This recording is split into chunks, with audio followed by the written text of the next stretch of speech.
આજની ધર્મકથા. પ્રણામ.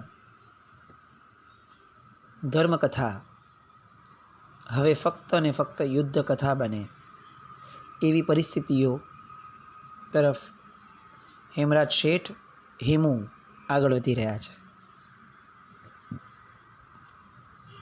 આખી સવારી લઈ સલીમ શાહનું સૈન્ય લઈ અને જ્યાં એમનું મુખ્ય સૈન્ય હતું, એનો સેનાપતિ હતો એવા મુબ્રિઝ ખાન, કે જેણે અત્યારે ક્યારનું આગળ પહોંચી અને ખવાસ ખાનને જીક ઝીલવા માટે, લડત આપવા માટે આગળ પહોંચવાનું હતું, એની જગ્યાએ સાવ સામાન્ય કહી શકાય એવા સ્થાનની અંદરમાં દૂર દૂર બસ પોતાનું સૈન્ય ધરબાવી અને બેઠો બેઠો એ જાણે કંઈક ને કંઈક વિલાસની ધારા માટે જ જન્મ્યો હોય એવું જીવન જીવી રહ્યો હતો. કેટલાક દિવસો પસાર થઈ ગયા હતા. સેના રાહ જોઈ રહી હતી કે એમનો સેનાપતિ એમને હુકમ કરશે, અને જેની માટે પ્રયાણ કર્યું હતું, જે યુદ્ધ માટે નીકળ્યા હતા, એ યુદ્ધ તરફની દિશામાં ડગલાઓ ભરવા મળશે. પણ આ બાજુ સલીમ શાહ એ હેમરાજ શેઠને મળવા માટે ગયા, અને બીજી બાજુ આ મુબ્રિઝ ખાન એ ફક્ત ને ફક્ત વિલાસમાં ને વિલાસમાં પડ્યા રહ્યા. સૈન્ય સાવ અજાણ્યા, અંધાધૂંધ કહી શકાય એવા વિચારોની ગર્તાની અંદરમાં ધકેલાઈ ગયું. એમની માટે કોઈ આદેશ ન હતો, એમની માટે કોઈ ખુમારી ભર્યું વર્તન ન હતું. એમની માટે પણ જાણે વિલાસી વાતાવરણ એ ઊભું કરવા માટે પેલો મુબ્રિઝ ખાન પ્રયત્ન કરતો હતો એવું એમને લાગ્યું. ઘરેથી લડવા માટે નીકળ્યા હતા અને અહીંયા રંગ રાગની અંદરમાં ડૂબાડવાની વાતો સૈનિકોને મગજમાં નહોતી બેસતી. પણ કરી શું શકે? જ્યારે સેનાપતિ જ રંગરાગની અંદરમાં ડૂબેલો હોય ત્યારે સેના માટે યુદ્ધનો વિકલ્પ કોણ આપવાનો? બાદશાહ પોતે હાજર નથી, અને બાદશાહ એટલા બધા વિશ્વાસપૂર્વક આ સેનાપતિને નિમીને ગયા છે કે હવે સેનાપતિની સામે કંઈ પડાય એવું પણ નથી. આ બધી જ વાતોને આવતા આવતા રસ્તાની અંદરમાં હેમરાજ શેઠ પરખી રહ્યા હતા. અને ફક્ત એટલું જ નહીં કે મુબ્રિઝ ખાન અહીંયા બેઠો છે, અહીંયા પડાવ નાખીને અટકી ગયો છે, એટલું જ એ નહોતા સમજી શક્યા.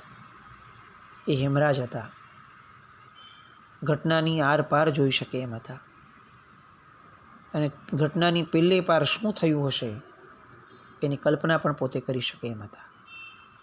વાત એમ હતી કે આ બાજુથી સલીમ શાહનો વિશ્વાસ જીત્યો મુબ્રિઝ ખાને, સેનાપતિ બન્યો.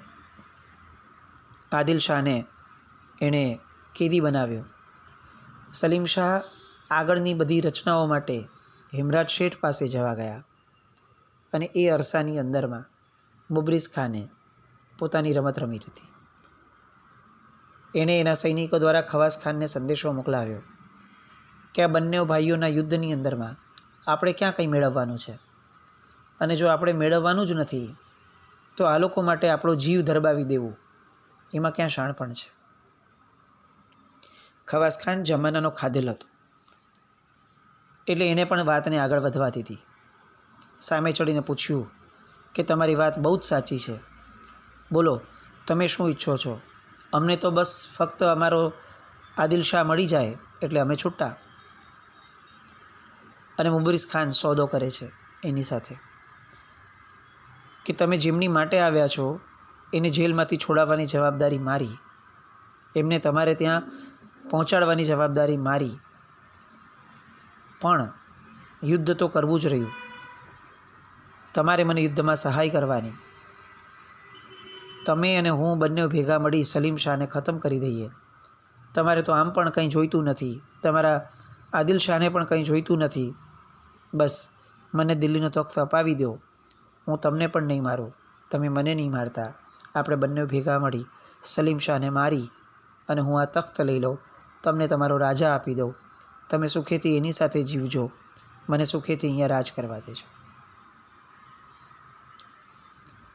વિશ્વાસઘાતીપણું, દગાખોરી, આ બધું એ જાણે રાજકારણનો એક અંતરંગ ભાગ હતો. સતયુગ હોય કે કળિયુગ હોય, રાજકારણ હંમેશા આવા દગા, વિશ્વાસઘાત આ બધાથી જ પ્રચુર રહ્યું છે. ખવાસ ખાનને લાગ્યું કે મુબરીઝ ખાન જે કરે છે એ બધું આમ પણ સલીમ શાહને મુબારક છે. એને મોટો કરનાર પણ એ જ હતો અને મૂર્ખ સાબિત થઈ અને પોતાના પગ પર કુહાડો મારનાર પણ એ જ હતો. ખવાસ ખાને બહુ જ સહજતાથી આ વાતને સ્વીકારી લીધી. મુબરીઝ ખાનને પોતાની વાત સ્વીકારાઈ ગઈ છે એનું ભેટણું પણ મળી ગયું. બંને વચ્ચે એક છુપી સુલેહ થઈ ગઈ કે 2-4-5 દિવસે આવજો સલીમ શાહને લઈને, અને તમારું આખું સૈન્ય જે છે મુબરીઝ ખાનની અંડરમાં જે સૈન્ય હતું એ આખા સૈન્યને તમે અમારા સૈન્યમાં ભેળવી દેજો અને આપણે સલીમ શાહને ત્યાં જ પૂરો કરી દઈશું. બંને વચ્ચે સંધિ થઈ ગઈ હતી. હવે કંઈ આગળ વધવાની ઉતાવળ હતી નહીં અને એટલે આ મુબરીઝ ખાન સુરા અને સુંદરીમાં ડૂબી ગયો હતો. હવે એની નજર સામે કેટલાક દિવસો પછીનું એનું સપનું, દિલ્હીના તખ્ત ઉપર બેસવાનું સપનું એ દેખાઈ રહ્યું હતું. પણ આ આખી ઘટનાની અંદરમાં મુબરીઝ ખાન, ખવાસ ખાન આ બધા જ એક વાત ભૂલી ગયા હતા કે સલીમ શાહની પડખે હવે હેમરાજ હતા. એ હેમરાજ કે જે શેર શાહને પણ તખ્ત ઉપર બેસાડવા માટેની બધી વ્યૂહરચનાની અંદરમાં એ શ્રેષ્ઠ સાબિત થયા હતા. જે વ્યક્તિ હવાનો રૂખ સમજી અને આખીને આખી દિશા બદલાવી શકે એવા હતા. એની માટે જ્યારે સૌથી પહેલાં સમાચાર મળ્યા કે આદિલ શાહ એ જેલમાંથી છૂટી અને અચાનક સામે પક્ષે વહી ગયો છે, એ સમાચાર એ પૂરતા હતા બધી જ ઘટનાને સમજવા માટે. આદિલ શાહ એમનેમ ન છટકે, આદિલ શાહ ત્યાં એમનેમ ન પહોંચે. સૌથી મોટા લેવલ પર રહેલું વ્યક્તિ, એ મોટા કદના વ્યક્તિની સહાય વિના અશક્ય હતું. તરત એમના મગજે પ્રશ્ન કર્યો, પણ મોટા કદનો વ્યક્તિ કેમ આવું કરે? અને નજર સમક્ષ આવ્યું કે એવું જ કરે, કારણ કે એની નજર તખ્ત ઉપર છે. આ આખી ઘટના ઊભી કરનાર જ મુબરીઝ ખાન હશે. આ બધા જ ગણિત એમના મનની અંદરમાં સ્પષ્ટ થવા લાગ્યા. સલીમ શાહ તખ્ત ઉપર બેઠો બેઠો એ ઘટના સમયે હાજર હોતો, એની નજર સામે આ બધું થયું અને છતાંય સમજી ન શક્યો. અને હેમરાજ શેઠ ફક્ત હાથી પર બેઠા બેઠા બેઠા આગળ વધતા વધતા આખી ઘટનાને પોતે સમજી લે છે. આ એમની કુશળતા હતી. આ એમની દીર્ઘદ્રષ્ટિપણાની એક જબરદસ્ત શક્તિ હતી. અને યુદ્ધ છે ને એ આવા વ્યક્તિઓથી જીતાય છે. જેમના બાહુબળમાં પ્રચંડ શક્તિ હોય એવા જ વ્યક્તિઓ જીતાડે છે એવું નથી. જેમના બાહુબળને દિશા આપનાર બુદ્ધિબળ હોય એવા વ્યક્તિઓ એ નેતૃત્વ આપી શકે છે. હેમરાજ શેઠ એ આવું નેતૃત્વ હતું. પરિસ્થિતિ સમજી ગયા અને આ પરિસ્થિતિનો ઉત્તર કેમ આપવો એ પણ મનની અંદરમાં એમણે તૈયાર કરી દીધું. મુબરીઝ ખાન હતો ત્યાં સૈન્ય પહોંચી ગયું. સલીમ શાહને તો કંઈ ખ્યાલ જ નથી કે શું થવાનું છે. બસ એને એટલું જ ખબર છે કે મારી સાથે હવે હેમરાજ શેઠ છે. હવે મારે કોઈ ચિંતા કરવાની મારી જરૂર બચી નથી. હેમરાજ શેઠ આવ્યા, હાથી પરથી નીચે ઉતર્યા, ક્યાંય કોઈ પણ અવાજ થવા દેવા વિના સીધા સડસડાટ એકલા મુબરીઝ ખાન જ્યાં હતો એ તંબુમાં ગયા. મુબરીઝ ખાન એ તો કેટલીક અફઘાન યુવતીઓની સાથે એના રંગના નશામાં ડૂબેલો હતો. સામે દારૂ પડ્યો હતો, પોતે દારૂના નશામાં ચકચૂર હતો. અચાનકથી જાણે ધાડ પડી હોય એવી રીતે એમનો હાથ એક વ્યક્તિ પકડે છે અને હાથની પકડ એટલી પ્રબળ હતી કે જાણે કોઈએ બેડી પહેરાવી દીધી હોય એવું એને ભાસ્યું, પણ નશામાં હતો. અને એટલે મુબરીઝ ખાન એને કહે છે હાથ પકડનારને કે તું કોણ છે? તું જે પણ હોય, તારી જુર્રત કેવી રીતે થઈ? તને ખબર છે તું કોની સામે પડ્યો છે? તે કોનો હાથ પકડ્યો છે?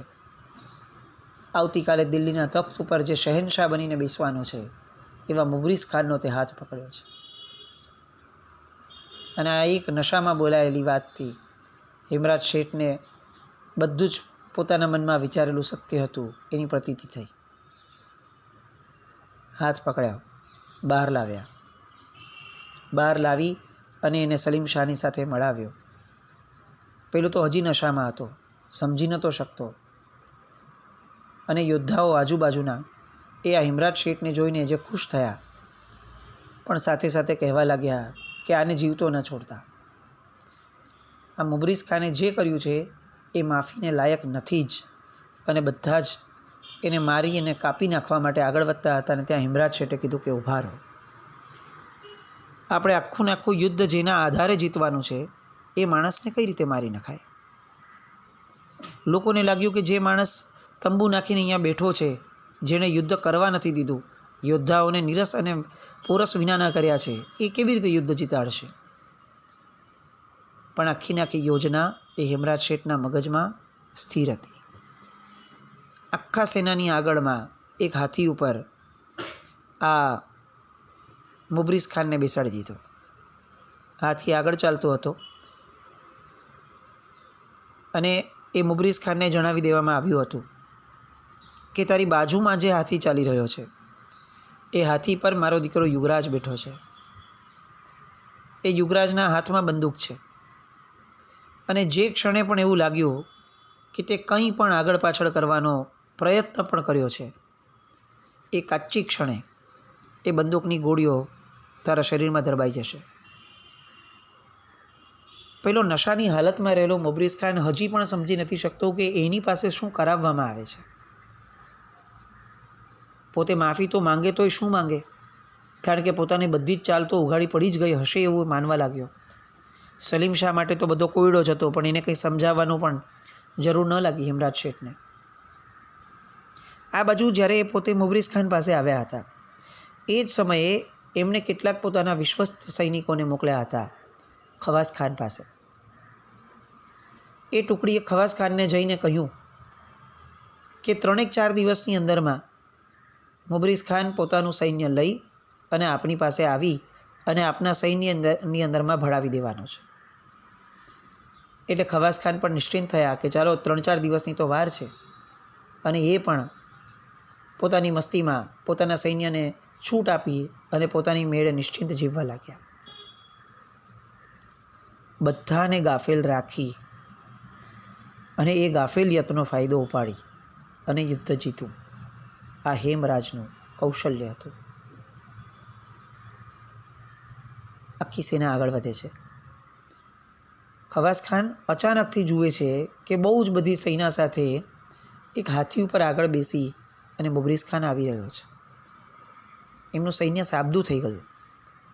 તૈયાર થવા માટેની તૈયારીઓ કરવા લાગ્યા, પણ ત્યાં જ ખવાસ ખાને સામેથી બધાને આશ્ચર્ય પમાડે એ રીતે કહી દીધું કે કાંઈ જરૂર નથી, એમના સૈન્યને આવવા દો. પેલી સંધિ તો આ 2 જણ વચ્ચે થઈ હતી, કોઈ સેનાને ખબર પણ ન હતી, પણ એ સંધિ પ્રમાણે જ થઈ રહ્યું છે એવું આશ્ચર્ય ચોક્કસપણે ખવાસ ખાનને થયું કે આ વહેલા કેમ આવ્યા. પણ પછી એમ થયું કે એમનું સૈન્ય એ આપણા સૈન્યમાં ભેળવી દેવા માટે આવ્યા હશે. સૈન્યને એમણે આદેશ કર્યો કે મુબરીઝ ખાન જે કરે છે એને કરવા દો, તમે શાંતિથી નિરાતે સૂઈ જાઓ. અને બધા પોતપોતાના તંબુમાં શાંતિથી પાછા ફરે છે. હિમરાજ શેઠ હજી પણ ક્યાંય પોતે પિક્ચરમાં આવ્યા નથી. સલીમ શાહ અને હિમરાજ શેઠ બંનેઓ જ્યારે ખવાસ ખાનની નજીક આવવાનો સમય થયો ત્યારે પોતે સરકી જાય છે. સૈન્યને આદેશ અપાઈ ગયા છે છુપામાં કે એમણે શું કરવાનું છે, ક્યાં સુધી એકદમ શાંત રહેવાનું છે, કંઈ જ કરવાનું નથી હિલચાલ, અને કઈ ક્ષણે એકદમથી તૂટી પડવાનું છે. વ્યૂહરચનાઓ પરફેક્ટલી સેટ હતી. આ બાજુ મુબરીઝ ખાન કંઈ બોલે એ શક્યતા ન હતી, કારણ કે એની બાજુમાં જ યુગરાજનો હાથી ચાલતો હતો. ખવાસ ખાન પણ નિશ્ચિંત હતો, સંધિ પ્રમાણે બધું થઈ રહ્યું છે. મુબરીઝ ખાનનો હાથી જેવો ખવાસ ખાનની નજીક આવ્યો એવું તરત જ અચાનકથી રણશીંગું વાગી ગયું. એ રણશીંગું એટલા માટે વાગ્યું કારણ કે અત્યાર સુધીમાં સેનાને જે આદેશ અપાયા હતા એ રીતે ખવાસ ખાનની સેનાના દરેક તંબુની પાસે હેમરાજ શેઠના સૈનિકો આજુબાજુમાં ઘેરો નાખીને ઊભા રહી ગયા હતા. ખવાસ ખાનની સેનાને તો નિર્દેશ મળી ગયો હતો કે આપણે કંઈ કરવાનું જ નથી, શાંતિથી સુખેથી પડ્યા રહો, એટલે એણે તો કોઈ તૈયારી કરી નહીં. પણ હેમરાજ શેઠની સેના જેવી ગોઠવાઈ ગઈ, દરેકે દરેક સૈનિકની આજુબાજુમાં પોતે ગોઠવાઈ ગઈ હતી અને સજ્જ થઈને તૈયાર ઊભી હતી, એટલે તરત જ રણશીંગું વાગ્યું. હજી તો ખવાસ ખાનને કંઈ સમજાય, એમના સૈન્ય સુધી કંઈક સંદેશો પહોંચાડાય એ પહેલાં તો કત્લેઆમ શરૂ થઈ ગઈ. રણશિંગાની સામે બીજું રણશીંગું વાગે એ પહેલાં, કોઈ ભેરી વાગે એ પહેલાં જ હેમરાજ શેઠ અને સલીમ શાહ, જે પોતે અલગ થઈ ગયા હતા, સાઈડ પર બાજુ પર ખસી ગયા હતા, એમણે અચાનક યુદ્ધના મેદાનમાં ઝંપલાવ્યો. અંધાધૂંધ રીતે સલીમ શાહનું સૈન્ય એ આ ખવાસ ખાનના સૈન્ય પર તૂટી પડ્યું.